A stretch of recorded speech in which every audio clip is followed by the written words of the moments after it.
beneficioso para las empresas de poner en práctica la licencia social, que la entiendo yo como la responsabilidad social empresarial ampliada, es que las empresas que cumplen esos altos estándares en cuanto a su operación, en cuanto a su relacionamiento con las comunidades, las buenas prácticas sociales y ambientales, eso le significa a las empresas ganar en reputación. Y hoy en día las empresas no valen por los activos que tengan, sino que las empresas valen por su reputación. Por eso yo terminaba diciéndole en mi prédica de la licencia social a las empresas que la licencia social que les daba reputación a las empresas, la reputación terminaba cotizándose en bolsa. En este episodio estaremos conversando con el profesor Amílcar Acosta, economista de profesión, miembro de número de la Academia Colombiana de Ciencias Económicas, miembro correspondiente de la Academia Colombiana de Historia, expresidente del Congreso de la República y exministro de Minas. Gran docente, parte de esta casa de estudios, particularmente del Departamento de Derecho Minero Energético desde hace más de 20 años. Y el doctor Amílcar estará contándonos su visión sobre la política energética a nivel nacional, la necesidad de la licencia social para operar y los distintos elementos que debe tener en cuenta el mercado para hacer una transición energética ordenada y a la colombiana. Del Carbono al Watt, un podcast del Departamento de Derecho Minero Energético de la Universidad Externado, dedicado a informar, aportar y discutir la transición y la justicia energética en Colombia y el mundo. Acompáñenos de la mano de nuestros invitados a aclarar las ideas, conceptos y discusiones sobre el futuro de la minería, el petróleo, la energía y su relación con la transición y la justicia energética. Un gusto que esté con nosotros. Traiga su libreta y comencemos. Doctor Amílcar, algo que siempre he querido preguntarle es, entiendo que cuando usted se desempeñó como ministro de Minas y Energía, trajo al país el concepto de licencia social para operar desde el gobierno, ¿cierto? Quisiera saber usted cómo ha visto esa evolución del concepto y la razón por la cual usted lo trajo.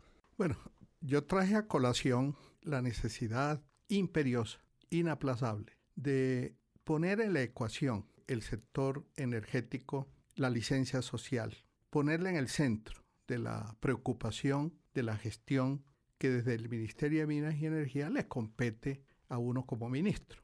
¿Qué me motivó a ello? Me enfrenté, como seguramente se verían enfrentando mis antecesores y quienes me sucedieron en el cargo, a la gran conflictividad social en los territorios en donde operan las empresas de la industria extractiva en el país. Y esa conflictividad venía exacerbándose, imposibilitándose el desarrollo de muchos proyectos. Vi la necesidad entonces de encontrarle una salida y no encontré otra distinta al diálogo y la concertación en los territorios con los actores que se mueven en el mismo, porque encontré como un antecedente interesante que si algo adolece nuestro país es de un ordenamiento del territorio, y de allí que haya una gran conflictividad social generada por los conflictos de uso y de ocupación de los territorios. Exploré entonces salidas y me encontré con que en el programa de las Naciones Unidas para el Desarrollo, el PNUD, tenía un programa que apuntaba precisamente a prever y a desactivar muchos de estos conflictos, y fue así como a través de un convenio que se firmó a través de la Agencia Nacional de Hidrocarburos con el PNUD, establecimos un programa que se denominó Gestión Territorial para el Desarrollo Sostenible de la Industria de los Hidrocarburos. Y se estableció y se puso en práctica y fue todo un éxito. Allí comprendí la importancia de que las empresas tuvieran un espacio de concertación y de diálogo con las comunidades, y de esta manera las comunidades, a través de un consentimiento informado, permitieran facilitaran la operación y se pusieran del lado de las soluciones y no del lado de la problemática. Claro.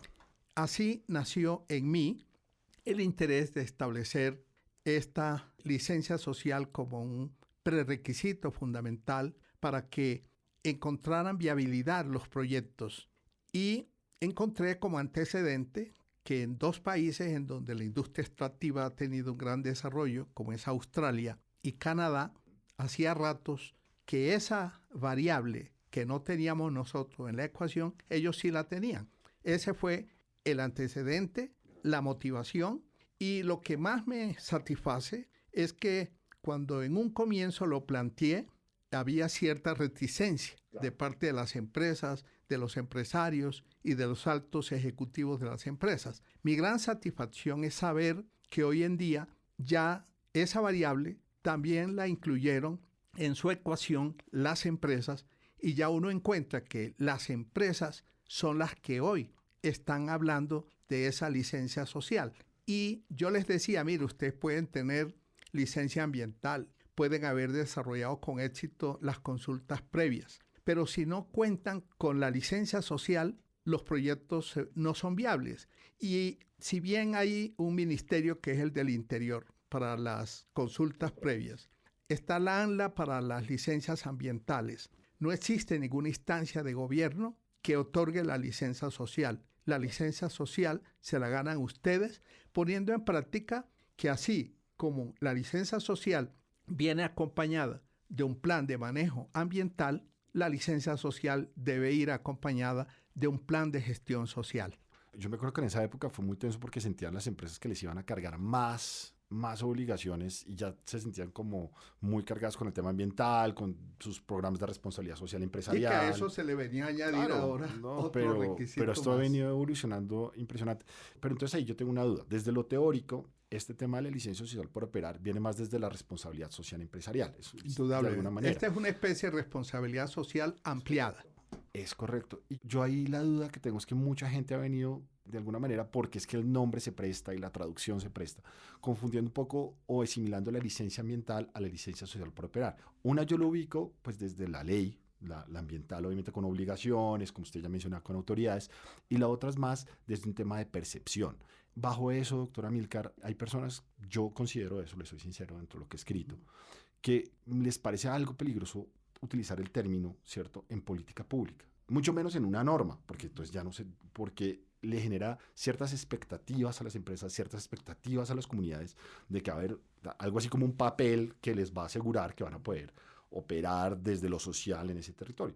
¿Usted qué opina en eso? Y lo uno, ¿cómo ha visto evolucionar el concepto? ¿Cómo lo ve hoy? Y si lo ve útil y si considera que hay que seguir utilizando en política pública este concepto o tiene que ir más allá y terminar siendo casi que un artículo que ya nos llevaría a un tema normativo y no de responsabilidad social empresarial propiamente. No, yo sigo pensando que la licencia social debe partir del ADN de las empresas, de ser conscientes que para operar y para poder ser viables sus proyectos es indispensable que ellas cumplan con la licencia social.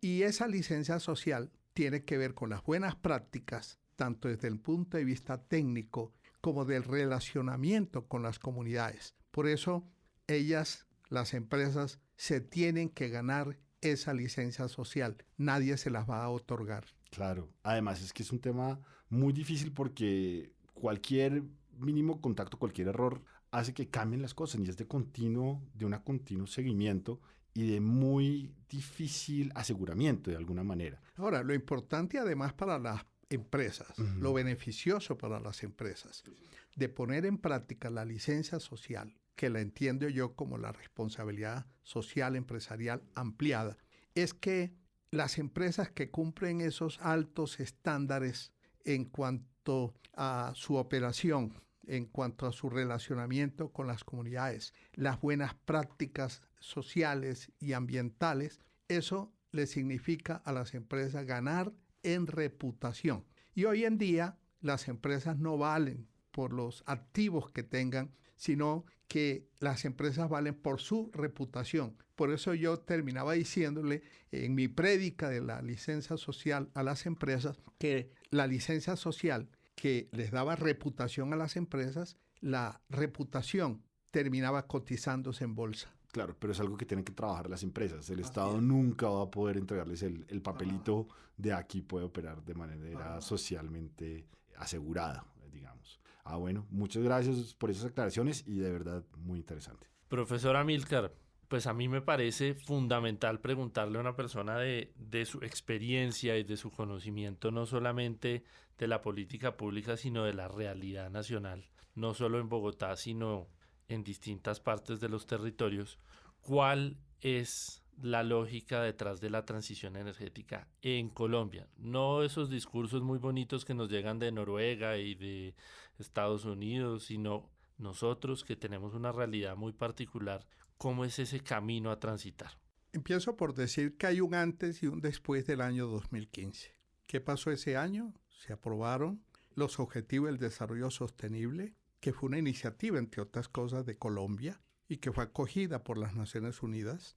Y en el séptimo de los objetivos está el acceso a energías limpias. Ese mismo año se aprobó el Acuerdo de París, que apunta hacia la descarbonización de la economía. La transición energética va en esa dirección. Se trata de migrar de la producción y el consumo de energías de origen fósil, que son altamente contaminantes, hacia fuentes no convencionales de energías renovables. Pero el objetivo, en última instancia, es precisamente la descarbonización.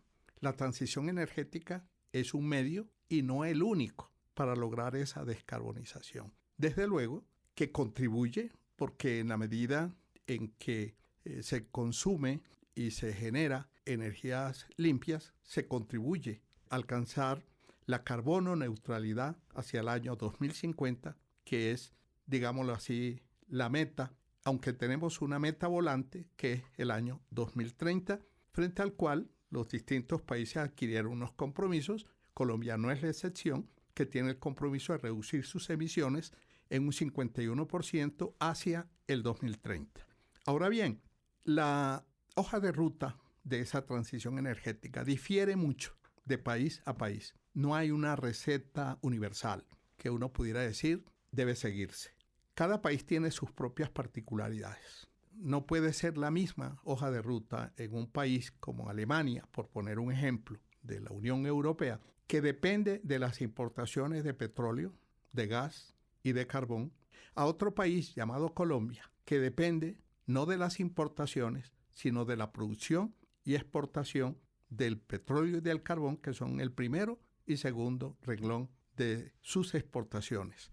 Son la principal fuente generadora de divisas, son la principal fuente de financiación tanto para la nación como para las entidades territoriales y contribuyen al crecimiento y al desarrollo económico del país. Y también hay un aspecto que marca una gran diferencia, que tiene que ver con las fuentes generadoras de esas emisiones de gases de efecto invernadero. En el resto del mundo, en promedio, el 73.5% de las emisiones de gases de efecto invernadero provienen del sector energético. No es el caso de Colombia. En Colombia, el 35% de las emisiones, que apenas alcanzan el 0.5% de las emisiones totales, en Colombia provienen del sector energético. Más del 50-55% de las emisiones de gases de efecto invernadero en Colombia provienen del cambio de uso del suelo, de la agricultura, la ganadería y sobre todo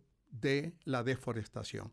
Aquí en Colombia estamos deforestando aproximadamente 173.000 hectáreas año. Para dar una idea de la dimensión de lo que estamos hablando, esa es un área mayor que todo el territorio del Distrito Especial de Bogotá, cada año. Entonces, esto para significar que en Colombia el Pareto, costo-eficiencia de lo que debe ser nuestra hoja de ruta, debe poner el énfasis en estos factores que son los que más contribuyen a las emisiones de gases de efecto invernadero para alcanzar nuestra meta. Esto no quiere decir que no sea importante para Colombia la transición energética hacia las energías renovables y limpias.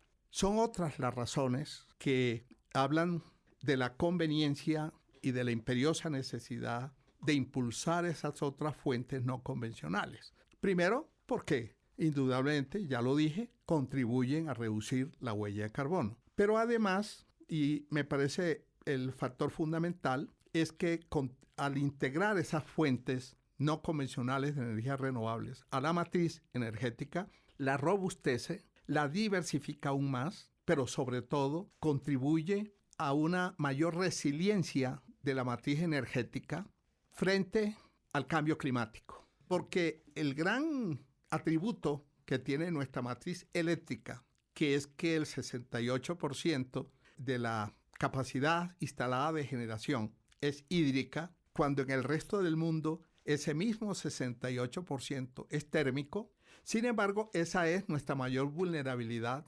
frente al cambio climático, porque llega un fenómeno del Niño, como el que ya se asoma, amenazante, después de un fenómeno de la Niña, el más largo en este siglo, 3 años ha durado. Entonces resulta que en Colombia tenemos un solo embalse con capacidad de regulación anual, que es el Peñol. El resto, la capacidad de embalse es de solamente un semestre. Quiere decir que si deja de llover 6 meses consecutivos, ya estamos en problemas. De allí la importancia entonces que las fuentes no convencionales de energías renovables están llamadas a ser el respaldo para las energías convencionales, pero a su vez, dada el carácter intermitente de las renovables, las convencionales son a su vez respaldo para las no convencionales. Eso es lo que para mí justifica la transición energética de las fuentes de energía de origen fósil hacia las fuentes no convencionales de energías renovables. Pero entonces, déjeme ver si lo entiendo. Usted nos dice que en Colombia el problema del cambio climático y las herramientas que tenemos para combatirlo dentro de nuestras responsabilidades globales tienen más que ver con acciones de tipo ambiental que de tipo energético. Así es, indudablemente. Entonces, no sé si será la ministra de Minas o la de Ambiente, deberían estar dedicadas a combatir la deforestación y los cambios de uso de suelo, por un lado. Como dicen los chinos, hay que caminar con los 2 pies. Perfecto. Vamos encaminados. Ya le pregunto por el segundo pie. Al cumplimiento de esta transición energética en la que está empeñado el país. Y por el otro lado, hay que acometer acciones eficaces tendientes a mejorar los procedimientos, el desarrollo del sector agrícola y ganadero, y sobre todo hay que cortar de tajo la deforestación en Colombia. Perfecto. Pero entonces en el segundo pie es algo que se viene haciendo, yo creo que desde que usted era ministro incluso, que estaban ya las herramientas empezándose a poner en uso, como nos señalaba el doctor Luis Ferney Moreno en su podcast. La transición ya viene en camino, no nos la estamos reinventando ni inventando en este momento, y digamos contribuye con un concepto más de seguridad energética a través de la diversificación de las fuentes de energía para enfrentar una niña. Sí, Colombia realmente se adelantó a la transición energética. Precisamente, ya que mencionas al profesor Ferney, él y yo fuimos ponentes de la ley de uso racional y eficiente de energía cuando todavía no se hablaba de transición energética. Yo fui autor de la ley 697 de los biocombustibles que precisamente están orientados en gran medida a reducir las emisiones de gases de efecto invernadero y de material particulado. Y eso fue en el 2001, 14 años antes de que se empezara a hablar de transición energética. Pero entonces, ya para concretarle la pregunta, hay unas acciones climáticas, hay unas acciones de diversificación, pero usted dijo algo al comienzo de su respuesta, y es que el petróleo es muy importante para la economía de Colombia y la minería también. ¿Cómo hacemos para que este mensaje sea claro para los inversionistas cuando a veces el gobierno dice que sí le interesan los contratos de exploración, a veces que no? Cuando hablan de que la minería a gran escala, relativamente cercana a todos los proyectos de carbón, no es tan positiva, pero pues eso sigue teniendo una importancia económica en el país fundamental. Bueno, en cuanto al anuncio que hiciera el presidente de la Agencia Nacional Minera de que no habrá nuevos contratos para la explotación de carbón a gran escala y a cielo abierto, a mí me parece que ese es un tiro al aire. ¿Por qué? Porque hoy en día no hay ninguna empresa extractiva en el mundo que esté interesada en iniciar nuevos proyectos de esa naturaleza. Están de salida. Glencore, que es la empresa minera más grande del mundo, está desinvirtiendo del sector carbonífero y están invirtiendo en la minería de minerales estratégicos para la transición energética. Ahora que está ese boom del carbón por una situación coyuntural con altos precios, esas utilidades extraordinarias que están recibiendo las carboneras no la están reinvirtiendo en carbón, están invirtiendo en energías renovables. En cuanto al petróleo se refiere, el último informe de la Agencia Internacional de Energía lo que está diciendo es que la demanda por carbón se empezará a aplanar, solamente a aplanarse a partir del año 2030. O sea, vamos a tener una demanda importante de carbón y esto no hay que mirar solamente la oferta, sino que hay que mirar la demanda. Y decía Keynes, yo soy muy keynesiano, que toda demanda crea su propia oferta. O sea, mientras haya demanda por petróleo, habrá quien lo produzca. Y si no somos nosotros, serán otros. Aquí tenemos un vecino que se llama Venezuela, que tiene las mayores reservas de petróleo del mundo. Y ellos no van a guardar ese petróleo, van a tratar de sacarlo cuando puedan para tratar de solventar su economía. Y termino diciéndote, respondiendo a tu pregunta, que sí, ha habido una gran incertidumbre porque ha habido mensajes contradictorios en el gobierno. Tenemos que esperar a mayo que según el acuerdo a que llegaron el ministro de Comercio, el ministro de Hacienda y la ministra de Minas y Energía, es que una vez se reporte por parte de la Agencia Nacional de Hidrocarburos cuál es el balance real que tenemos en cuanto a reservas se refiere, se tomará una decisión en firme si se firman o no se firman nuevos contratos. Profesor Amílcar, le voy a llevar, yo sé que su corazón es muy guajiro, ¿cierto? Entonces le quiero preguntar sobre esa región. Alguna vez escuchaba a alguien mencionar que en La Guajira sucedió algo y es que ellos más o menos se les impuso el tema de la ganadería, después se les impuso el tema del carbón, ¿cierto? Y ahora pareciera que viene toda esta ola de las energías eólicas, fotovoltaicas y bueno, todas estas líneas de transmisión que se vienen. Y él decía que siempre ha sido como una imposición de alguna manera. ¿Usted cómo ve ese rol de La Guajira y este sector tan importante de Colombia dentro de toda esta lógica de la transición? Bueno, La Guajira realmente ha vivido de bonanza en bonanza. La bonanza de las perlas del siglo XVIII, XVII, la bonanza algodonera, la bonanza cafetera. Pasamos incluso por la famosa bonanza marimbera que tanto daño le hizo al departamento. Después vino la bonanza minera. La Guajira terminó convirtiéndose en la despensa minero-energética del país, con el Cerrejón, la explotación de carbón, con Ballenas, Chuchupa y Riohacha en gas. La Guajira se convirtió hasta hace muy pocos años en la principal fuente de abastecimiento de gas natural del país. Y ahora resulta que en esta transición energética y con este boom de las renovables, La Guajira tiene el mayor potencial no solamente de Colombia, sino de Sudamérica. Toda vez que la velocidad del viento en La Guajira es el doble del promedio a nivel mundial. La radiación solar en La Guajira está en un 40% por encima del promedio a nivel mundial. Ahí hay un enorme potencial. Y está la normatividad legal y el tema regulatorio que establece las bases para este desarrollo.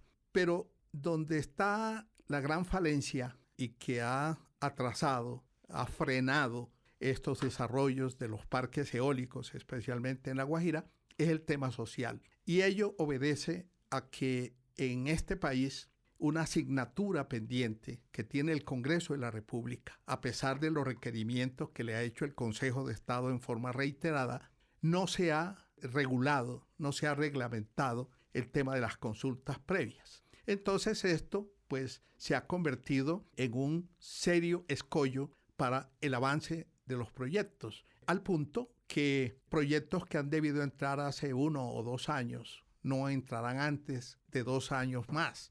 Y esto, lógicamente, está repercutiendo junto con el atraso de Hidroituango, están contribuyendo al estrés del sistema energético, porque estamos hablando de 2.400 megavatios en los parques eólicos en La Guajira, y en el caso de Hidroituango, que son 8 unidades, hoy están operando 2, están en proceso de montaje otras 2, pero resulta que hay 4 unidades más que están en veremos, porque hace apenas 8 días EPM declaró desierta la licitación para esas 4 unidades más, y estamos hablando, 4 unidades, estamos hablando de 1.200 megavatios, que sumado a los 2.400 que están frenados en La Guajira, son 3.600 megavatios que requiere el sistema. Por algo se licenciaron en su momento para su ejecución. El sistema lo requiere. Dice EPM que no tiene mucha preocupación porque estas otras 4 unidades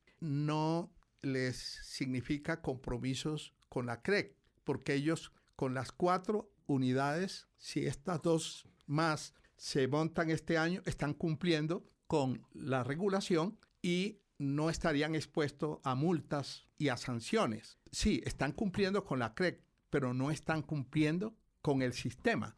Y ese estrés está presionando al alza los precios y desde luego las tarifas que finalmente pagan los usuarios. Y recordemos que en la fórmula tarifaria, CU, hay una letra que se llama R, que se refiere a las restricciones, que son un cargo que pagamos todos los usuarios del país. ¿Y a qué se deben las restricciones? Se deben a los atrasos en la ejecución de los proyectos de generación en este caso.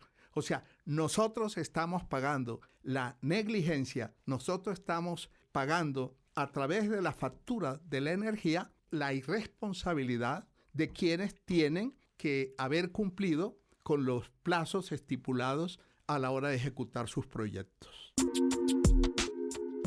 Y para que lo apunte en su libreta, el recomendado de nuestro invitado es: Profesor Amílcar, acá tenemos una sección que se llama Recomendados.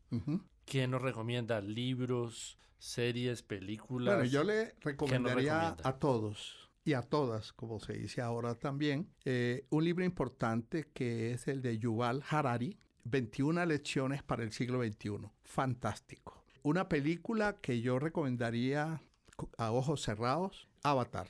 Y ¿la 1 o la 2? Las 2. Me gusta más la 2. Ah, listo. Aunque tienen que ir preparados con mucho tiempo. Con comida, con fiambre, porque sí, dura casi 4 horas, la 2. Y en canción, yo me quedaría con Leandro Díaz, Dios no me deja.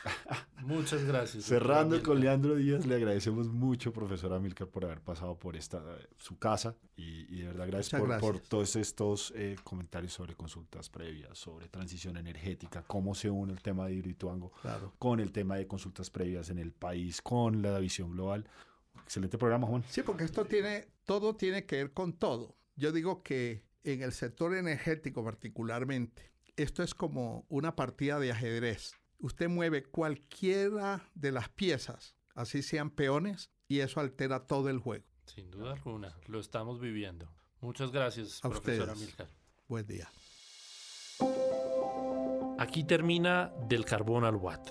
Síguenos en Spreaker, Spotify y Apple Podcast. También disponible en las redes del Departamento de Derecho Minero Energético de la Universidad Externado de Colombia. Del Carbón al Watt es un podcast original del Departamento de Derecho Minero Energético de la Universidad Externado de Colombia. Producción general, Luis Bustos y Juan Felipe Neira. Productor técnico, Ancísar Aponte y la Facultad de Comunicación Social de la Universidad Externado de Colombia. Musicalización, Pixabay. Gracias por seguirnos.